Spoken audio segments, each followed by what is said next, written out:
Good afternoon. This is Chad Allen, and welcome to Equip, Empower, and Encourage with Chad Allen. And today we are going to be discussing that risk is in everything that you do, regardless of you think it is or not. It is in everything you do. And before we get started, you can go to my page and support me there by visiting prosperwithchad.com. That's PROSPERWITHCHAD.com. You can like and subscribe my YouTube, Facebook, and LinkedIn, and also the podcast. And you can be sure to share it with your family, and also make a comment. When you make a comment, it really helps with the algorithm as well, and it helps get the message out there to those who need to hear these types of messages. So let's go. So have you ever became uh, also like you're like you're a risk taker. You want to take risks. That something's gonna be good for you. But then when it comes to making that decision, you begin to freeze, right?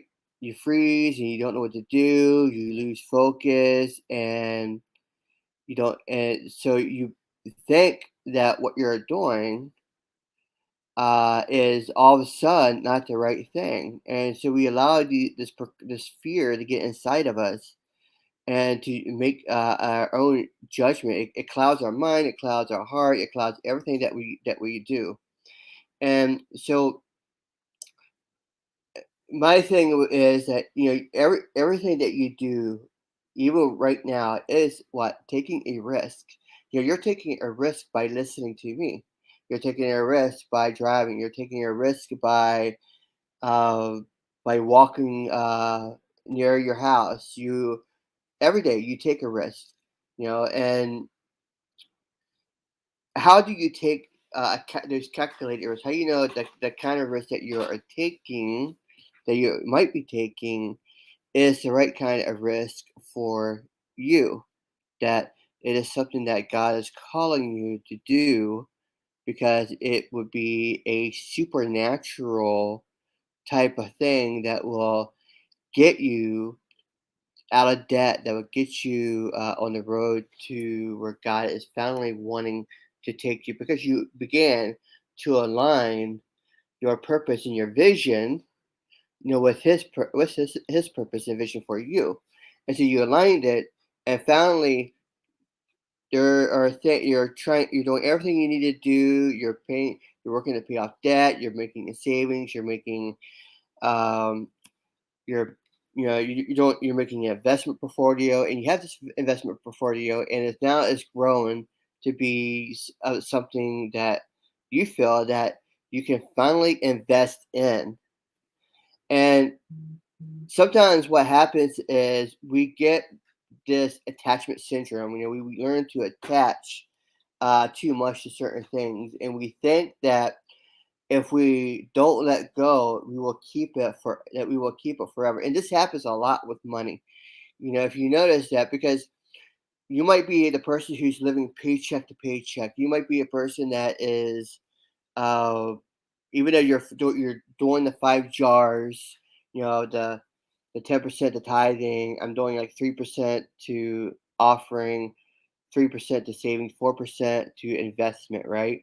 So I'm doing all these things, and you are living by the skin of your teeth. Every single paycheck, every time you're getting paid, you're living by the paycheck, and so you become attached to this particular to that money, when in reality is you are just a steward of the money, right? That God has given you. The money does not belong to you, right? It does not belong. It doesn't even really belong to God, but God just makes you a steward of the things that He wants you to have, right? And money is really just the instrument that God is allowing us to have in order to build the kind of wealth that He wants us to have in order to fulfill the kind of purpose that He has called us to do. So, so we, when we talk, when we think about the spirit of mammon, it says, "I want you to be attached to the money because I don't want you. You don't want to lose it. You got to fear. You can't. God's not going to be there for you. You can't trust God because He's not going to provide for you, and so you begin to hold on and be attached, right? And so you begin to think of the risk when there's an opportunity that comes before you. You look at this opportunity, you're like, wow, this is a great opportunity, but then all of a sudden, there's a fear that sets in. You can't do that. You shouldn't do that. This is a scam. This is a Ponzi scheme. This is a this won't. This doesn't fit my personality. This is not it. And so we began to focus on those inner thoughts that are coming to our mind, and we begin to look at that risk and we say, I don't think so. And we draw back and we continue to be attached, to the very thing that is keeping us not not to advance where we need to go. So, yeah, Patrick, I totally get you. A lot of us have this problem, including myself, from especially from time to time where you're looking at risk and you're like, oh my gosh, I don't want to know if I should do this or not. And yeah, it's definitely something that we all have to work toward for sure. So we have to learn how to trust God for the things that He has given us stewardship over, the business that we have, or the job that we have, the money He has given to us, and we have to know that we are just the money that God gives us. We have to believe that God is going to provide for us. It might be tight at the moment. You might be giving 10% tithe to God, because you're a steward and you're just giving what is His back. You're just kind of giving it to Him, and it's there. And you're also doing an offering, your savings and investment, and so it seems like it's really tight, and it seems like you know that you're not going to make it through. But then, what does God do for you? He sends you more business. He gives you more sales. He gives you a great week, and you make it. You make it like, oh man, I can't. This is so awesome. I'm actually made the money that I need to make in order to pay this, and I'm still able to pay. I'm still able to give back what God has given to me, 10%. And so when we are looking at opportunities and we're looking at the risks, especially when it comes to money, like we're going to invest that money, we one of the things that we really have to do is that we really have to sit down and ask God for His guidance and making the right decision, and asking if the opportunity before us is really of God, or is it something else? Is it Satan, Mammon, or whatever? Trying to get us away from what God is working for us. And sometimes we want to refuse these things because we look at the risk and we think, yeah, it could be a good risk, but we don't want to make the risk just because in our deep mind we're thinking not it's not really what we want, right? So when you pray, when you're asking God, and God continues to send you these messages, hey, listen, this is something that you might want to really check out, and you continue to resist it, but it gets stronger within you. Maybe you should actually take a look at it and really be able to say, you know what, maybe this is something that God really wants me to do. And so we have to learn not to be attached to that money, right? Not to be attached to the things. And when we have a jar for investment, what does that do for us as ambassadors of Christ? What does that do for us when we have set aside an investment jar? We have set aside a savings jar, a spending jar, a offering jar, what has that done for us? And the answer is quite simple. When we have set aside these certain things, especially when it comes to investment, because investment was what is the investment jar for? It's for God to multiply. It's for us to set aside.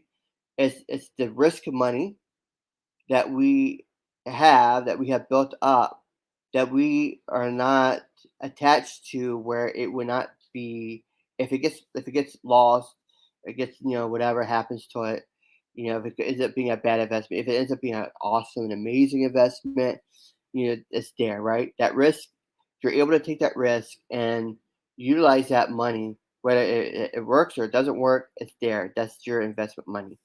And so it's for that risk. It's for that type of risk, that you are looking for. And so when you have that investment jar, you are not messing with your spending jar, because why?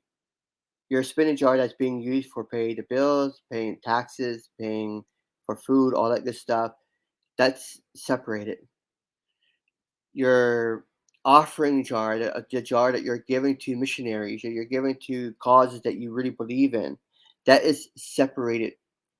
Your savings jar, the money that you're saving, and for whatever it is that you're saving, or maybe you're just putting into savings, that money is separated, and it won't be touched by your investment jar that you have. Because why? The investment jar is for taking risks.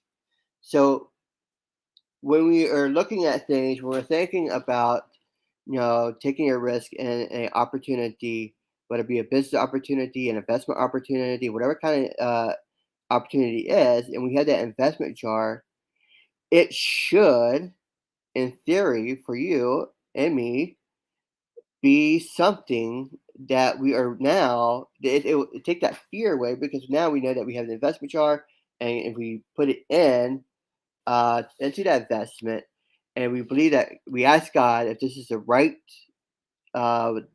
investment for us, and if we follow God's plan for us, and we listen to Him, and we really believe that God is calling us to do this thing, God's going to perform that supernatural uh, thing for you to get you out of debt, because you're trying to get out of debt.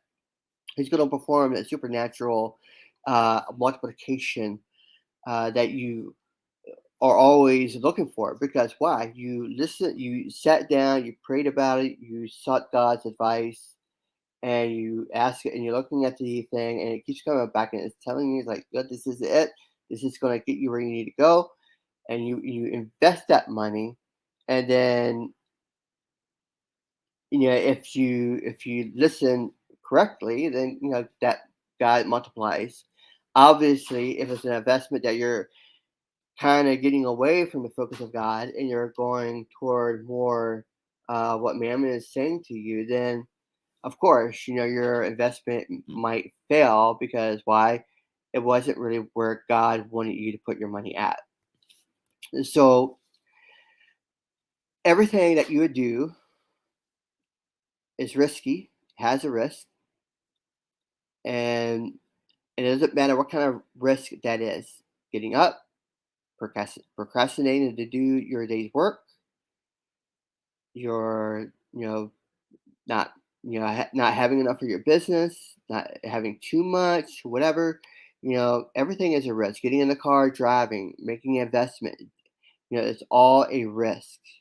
But is it a risk that you need to ask yourself? Is it a risk that God is asking you to take?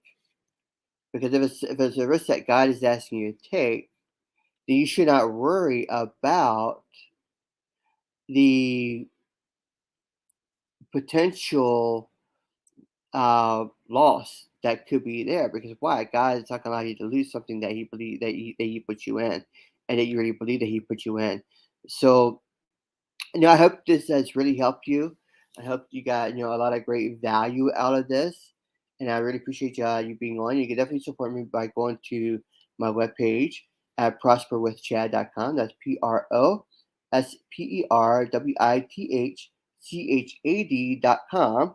Like and subscribe my YouTube channel, LinkedIn, Facebook, wherever you're listening to the podcast. You could get the podcast wherever you listen to a podcast, and you can definitely get it there. And I want to thank you for being on today. And if you got great value out of this, give it a thumbs up for sure. And I hope you have an awesome, awesome rest of your day. Have an awesome weekend as well. And we'll see you on